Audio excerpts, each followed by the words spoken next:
understood the benefit of daily exercise and fresh air. Plus, it gave me some time to clear my head before and after classes. However, that day, my usual walk home felt different. The weight of the mysterious rose and the note lingered in my mind, creating a sense of unease. As I walked, I couldn't shake the feeling of being watched. Every shadow seemed deeper, every sound more ominous. I quickened my pace, my heart pounding with each step. The streets, usually bustling with students making their way home, now felt eerily deserted. Turning a corner, I glimpsed a figure in the distance. My breath caught in my throat as I recognized the silhouette. It was him, the guy from the football team, the one I had secretly hoped the rose was from. He was standing under a flickering streetlight, his features obscured by the dimness. I hesitated, unsure whether to approach him or to turn and run. Before I could make a decision, he beckoned me closer. With trembling legs, I took hesitant steps forward, the chill of the evening air seeping into my bones. As I drew nearer, I noticed something unsettling. He wasn't alone. There was someone else with him, lurking in the shadows. My instincts screamed at me to flee, but my curiosity kept me rooted to the spot. "Did you like the rose?" His voice, barely above a whisper, sent shivers down my spine. I nodded, unable to find my voice. The other figure shifted, a dark shape in the periphery of my vision. "We have something to show you," he said, his tone filled with an inexplicable urgency. My mind raced with fear and uncertainty. Should I trust them? Should I run? But before I could make a decision, they turned and disappeared into the night, leaving me standing alone in the darkness. Trembling, I glanced around, feeling more vulnerable than ever. The streets were deserted now, devoid of any sign of life. With a sense of foreboding, I realized that I was not alone, that something sinister lurked in the shadows, waiting to reveal itself. And as I stood there, paralyzed with fear, I couldn't shake the feeling that this was only the beginning of something much darker and more sinister than I could ever imagine. Started at 8 o'clock, so it wouldn't be much of an inconvenience. The thought of confronting him made me uneasy, but I also felt a sense of resolve. I needed to set boundaries and make it clear that his actions were not acceptable. The following morning, I woke up with a knot of anxiety in my stomach. Getting ready for school felt like going through the motions. My mind consumed with thoughts of the mysterious sender and the stranger who had followed me home. As I made my way to the back parking lot, I couldn't shake the feeling of being watched. Every shadow seemed to hold a hidden threat, every sound amplified to an unsettling degree. I quickened my pace, my heart pounding with a mixture of fear and determination. When I reached the designated spot, I saw him standing there, his figure silhouetted against the early morning light. He looked up as I approached, a faint smile playing on his lips. "Good morning," he said, his voice surprisingly gentle. I nodded, my throat tight with apprehension. I didn't trust him, not after the way he had been following me, but I also didn't want to provoke him. I needed to handle this situation delicately, to diffuse any potential confrontation. "I received your rose and your letter," I began, my voice steady despite the turmoil raging inside me. "I appreciate the gesture, but I want to make it clear that I'm not interested. You don't have to follow me home or leave notes for me. It's not appropriate." He seemed taken aback by my directness, his smile faltering slightly. For a moment, there was silence between us, broken only by the distant hum of traffic. "I'm sorry if I made you uncomfortable," he said finally, his tone tinged with regret. "I just wanted to let you know how I feel." His words sent a chill down my spine. There was something about the way he said them, something unsettling and possessive. "I appreciate the sentiment," I said, forcing a smile. "But I think it's best if we keep our distance from now on. I hope you understand." He nodded, his expression unreadable. Then, without another word, he turned and walked away, disappearing into the early morning mist. As I watched him go, a sense of relief washed over me. I had stood up for myself, set boundaries, and hopefully put an end to his unwanted advances. But deep down, I couldn't shake the feeling that this was far from over, that something darker and more sinister lurked beneath the surface. And as I headed to class, I couldn't shake the feeling that I was being watched, that eyes unseen were following my every move, waiting for the perfect moment to strike. Excused myself from the table and made my way through the bustling restaurant. The atmosphere was lively, with couples and families all around, enjoying their Valentine's Day celebrations. As I entered the restroom, I noticed how crowded it was, with several people waiting in line. I quickly made my way to an empty stall and took care of business, eager to return to Veronica's side. But as I was washing my hands, I heard a soft whimpering coming from one of the stalls. Curiosity piqued. I approached cautiously and knocked lightly on the door. "Is everything okay in there?" I asked, my voice laced with concern. There was a moment of silence. Then a muffled voice responded, barely audible over the sound of running water. "I'm fine," the voice said, though it sounded strained and uneasy. I hesitated, unsure whether to press further or to respect their privacy. But something about the situation felt off, a sense of unease settling in the pit of my stomach. "Are you sure?" I asked, my voice gentle yet insistent. "I heard you crying. Is there anything I can do to help?" Again, there was silence. Then the sound of shuffling movement from within the stall. The door creaked open slowly, revealing a figure huddled inside. It was a woman, her face streaked with tears, her eyes wide with fear. I need help," she whispered, her voice trembling with emotion. "He's here. He's coming for me." Before I could respond, a loud crash echoed through the restroom, followed by the sound of heavy footsteps approaching. Panic surged through me, adrenaline coursing through my veins as I realized the gravity of the situation.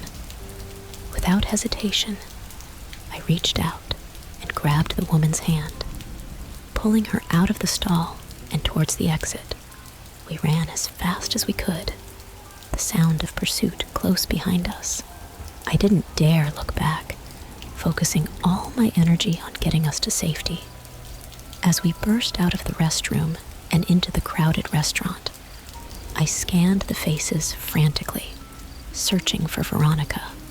And then, through the sea of people, I saw her. A look of concern etched on her face as she stood up from our table, her eyes locking with mine. "Are you okay?" she asked, her voice filled with worry. I nodded, relief flooding through me as I reached her side, the woman still clutching my hand tightly. I didn't have time to explain, to recount the harrowing ordeal we had just escaped. All that mattered was that we were safe together, and that whatever danger lurked in the shadows was now behind us. As we made our way out of the restaurant, hand in hand, I couldn't shake the feeling of dread that lingered in the air. It was a reminder that even on a day meant for love and celebration, darkness could still find its way in, lurking in the most unexpected of places. And as we stepped out into the cool night air, I silently vowed to never forget the terror of that Valentine's Day, and to always cherish the love and safety that surrounded me. Alone, staring at us from across the room, she felt uneasy about it, but didn't want to alarm me. It was only when she went to the restroom herself that she noticed him following her out of the restaurant. The police arrived quickly and took our statements. They assured us that they would do everything in their power to apprehend the assailant and ensure our safety. We were shaken, but grateful to be alive and relatively unharmed. As we sat in the back of the police car, giving our statements and recounting the events of that terrifying evening, I couldn't help but feel a sense of disbelief. How had a seemingly ordinary Valentine's Day dinner turned into a nightmare? The days that followed were filled with a mixture of fear and paranoia. Every sound made me jump. Every shadow sent shivers down my spine. I couldn't shake the feeling that we were being watched, that danger lurked around every corner. But despite the lingering trauma of that night, I refused to let fear control me. With Veronica by my side, I found the strength to carry on, to reclaim my sense of security and normalcy. Months passed, and slowly but surely, the memories of that fateful Valentine's Day began to fade. Life returned to normal, or as normal as it could be after such a harrowing experience. But deep down, I knew that I would never forget the terror of that night, the sense of helplessness as we were pursued by a madman. It was a reminder that danger could strike at any moment, that even on a day meant for love and celebration, evil could rear its ugly head. And as I looked back on that night, I vowed to always cherish the moments of happiness and love in my life, to never take them for granted, because in the end, it was love that had saved us, that had given us the strength to overcome even the darkest of nightmares. Outside my patio door, my heart skipped a beat as I froze, my mind racing with fear and confusion. I could barely make out his features in the dim light, but his presence sent a chill down my spine. I stood there, paralyzed with fear, unsure of what to do. Should I call the police? Should I confront him? The rational part of my brain told me to stay calm, to assess the situation before taking any action. But deep down, I knew that I was in danger. As I watched him, he seemed to sense my presence, turning his head slowly until his eyes met mine. There was something unsettling about his gaze, something predatory and sinister that sent a shiver down my spine. Without breaking eye contact, he began to approach the patio door, his movements slow and deliberate. Panic surged through me, adrenaline coursing through my veins as I realized the gravity of the situation. I needed to get out of there, to find safety before it was too late. With trembling hands, I reached for my phone, fingers fumbling with the keypad as I dialed 911. The dispatcher answered quickly, her voice calm and reassuring as she asked for my location and the nature of the emergency. As I relayed the details, my eyes never left the man outside my patio door. He was closer now, his face contorted into a twisted grin that sent a shiver down my spine. Minutes felt like hours as I waited for help to arrive, every second stretching out into eternity. I could hear my heart pounding in my chest, the sound echoing in the silence of the apartment. And then, finally, I heard the sound of sirens in the distance, growing louder and louder until they were deafening. Relief washed over me as I realized that help was on the way, that I would soon be safe from the danger lurking outside my door. As the police arrived and apprehended the man, I felt a wave of gratitude wash over me. I had escaped unscathed, but the terror of that night would stay with me forever, a reminder of the fragility of life and the darkness that lurked in the shadows.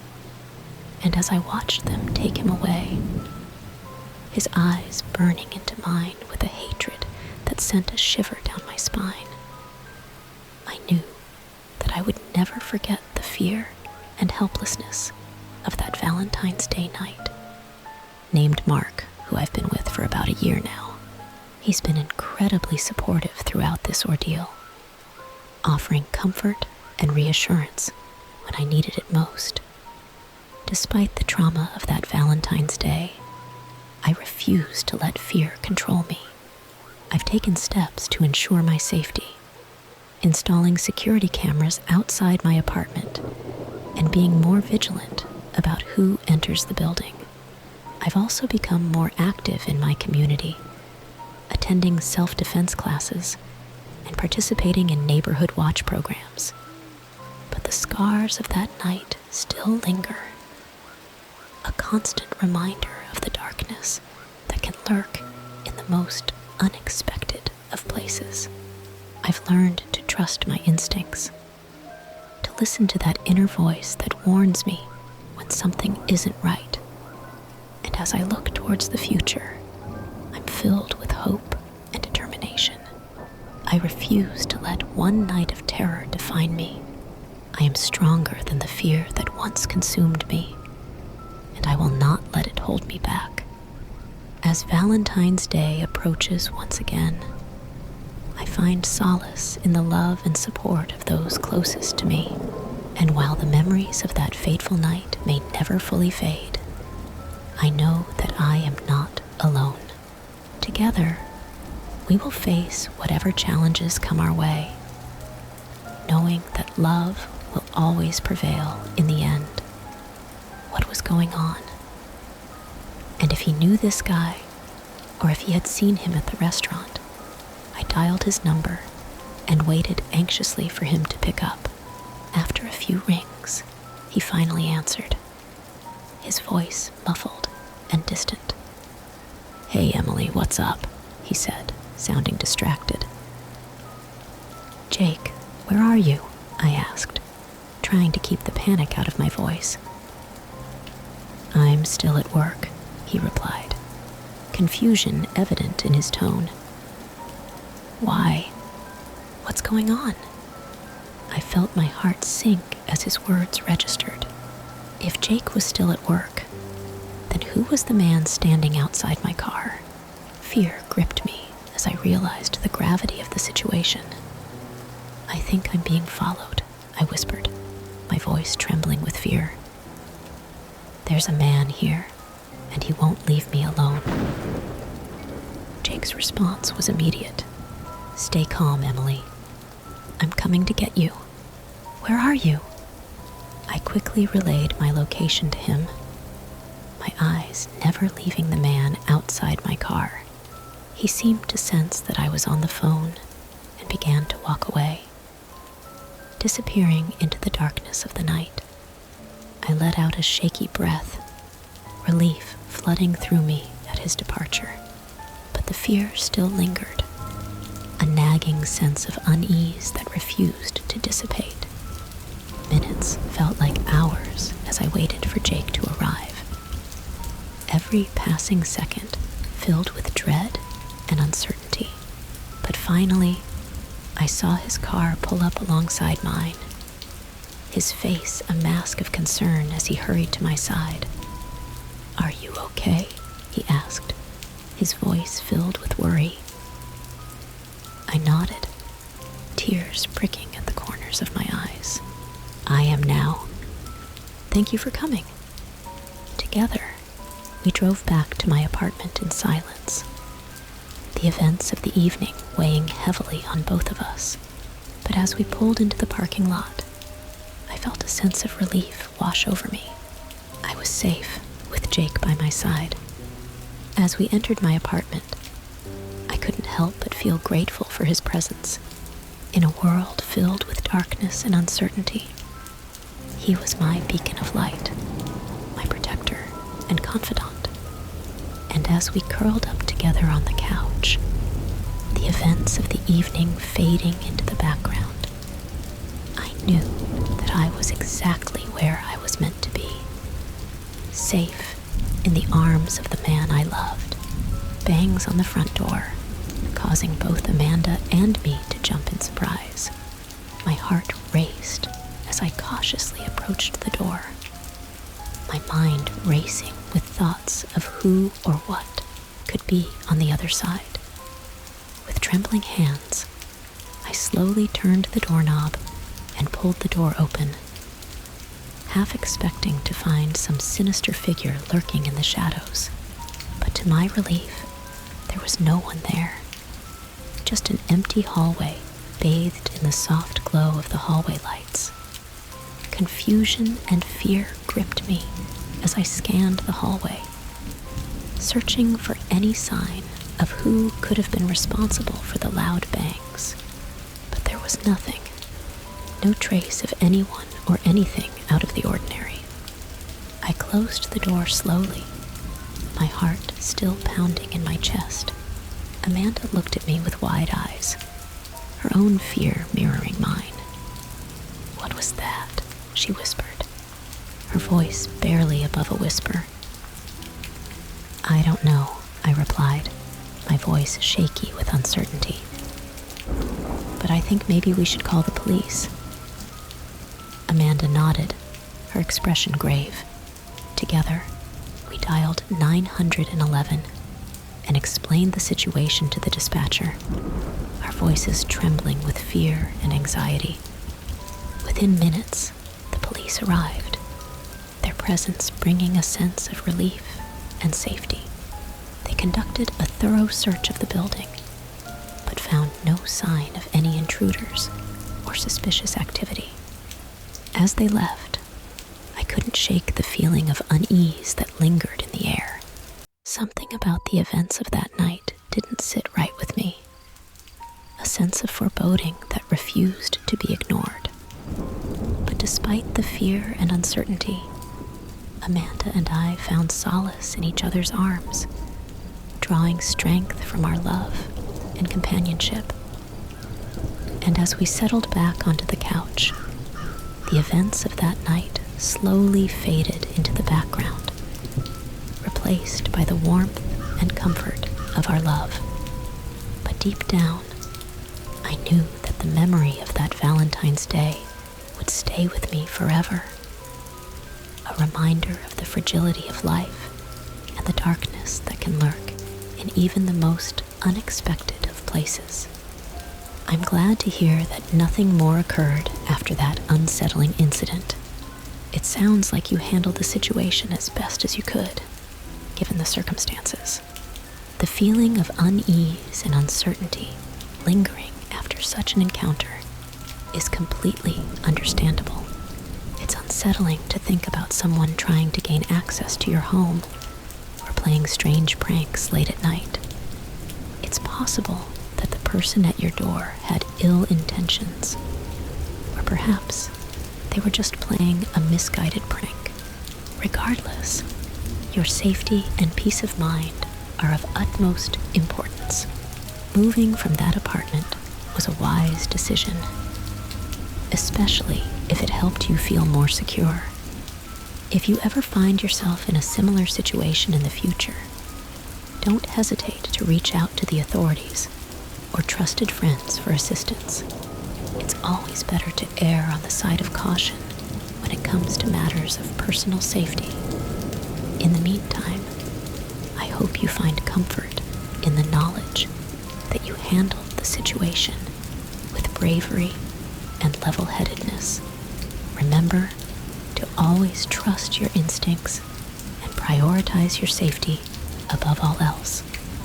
If you ever need someone to talk to about your experiences or any concerns you may have, don't hesitate to reach out. Sometimes, sharing our stories can help alleviate some of the lingering fear and uncertainty.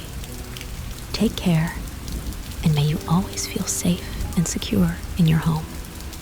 Reflecting on such unsettling experiences can be a way to process and understand what happened. Even if closure may never fully come, it's natural to feel shaken by events like these, but it's important to recognize your own resilience and ability to navigate through difficult situations. As you move forward, remember to prioritize your safety and well-being in your living environment. Take proactive measures, such as ensuring your doors and windows are secure. Considering additional security measures like cameras or alarms if needed, and staying vigilant of your surroundings. It's also essential to trust your instincts. If something feels off or suspicious, don't hesitate to take action. Whether it's contacting the authorities, seeking support from friends or neighbors, or simply removing yourself from the situation. And while it's unsettling not to have all the answers about what occurred, sometimes finding closure means accepting that some mysteries may remain unsolved. What's important is how you choose to move forward and take control of your own sense of security and well-being. If you ever find yourself feeling overwhelmed or anxious about these experiences, don't hesitate to reach out for support, whether it's talking to a trusted friend or seeking professional guidance. Addressing your feelings can help you regain a sense of control and peace of mind. Above all, remember that you are not alone. Many people have experienced similar unsettling encounters, and there are resources and support available to help you navigate through any lingering fears or concerns. Take care of yourself, and may you find comfort and peace as you continue on your journey. In closing, it's important to acknowledge the unsettling nature of the experiences shared. Whether it's encountering strange occurrences on Valentine's Day or facing unexpected visitors at your doorstep, these moments can leave a lasting impact on our sense of security and well-being. However, amidst the uncertainty and fear, there is also resilience and strength. Each story reflects the courage and determination to navigate through unsettling situations, prioritize safety, and seek support when needed. It's a reminder that even in the face of darkness, there is light to be found in our own resilience and the support of others. As you continue on your journey, may you find peace and comfort in knowing that you are not alone, whether seeking closure, processing emotions, or taking proactive steps to enhance safety. Remember that there are resources and support available to you. Let these experiences serve as reminders to trust your instincts, prioritize your well-being, and embrace the strength that lies within you. And may you find solace in the knowledge that with each passing day, you grow stronger and more resilient. Above all, may you find peace and security in the safety of your surroundings. and may your future be filled with moments of love, joy, and tranquility. Take care, and may you always find the strength to face whatever challenges come your way. With warm regards,